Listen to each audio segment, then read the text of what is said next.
ভাই মোচাক চলে এসেছি। মোচা খাইছেন ভাই? হ্যাঁ ভাই। ধরেন ভাই ভাড়া। কয়টা দিলেন ভাই? ভাই আরে ভাই রাখছে ভাই, আমি এই কয়েকটা 10-20টা বেশি দেই সবার দেখেন। আরে মেয়ে দিকে আইন, 10-20 টাকা বেশি দেন মানে মিয়া ভাড়া 200 টাকা, আপনি 100 টাকা দিয়ে এখন 10-20 টাকা বেশি দিছি মানে কয় রে ভাই, আমার কাছে তো আর টেন। যে ভাবটা দেখালেন এটা তো মনে হয় নায়ক শাহরুখ খানের মতো ভাব দেখালেন ভাই, যে 10-20 টাকা বেশি দিই। ভাই মাফ করা যাবে? কোনো মাফ করা যাবে না, টাকা তাহলে আমার গাড়ির কাম কর, এগুলা মুছবি, এগুলা এগুলা সুন্দর করে মুছে দিবি। ভাব বারো সাকিব খানের মতো 10-20 টাকা বেশি দিই, মৌস এখন গাড়ি।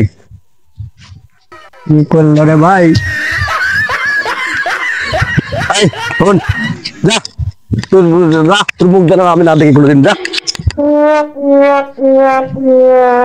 শালা এক একজন ভাব মারে, 10-20 টাকা বেশি দেয়, রিক্সাওয়ালার ভাড়াটা ঠিক মতো দেয় না, কম টাকা দিয়ে আবার 10-20 টাকা বেশি দিই। শালারা পাগল ছাগলে ভরে গেছে দেশ।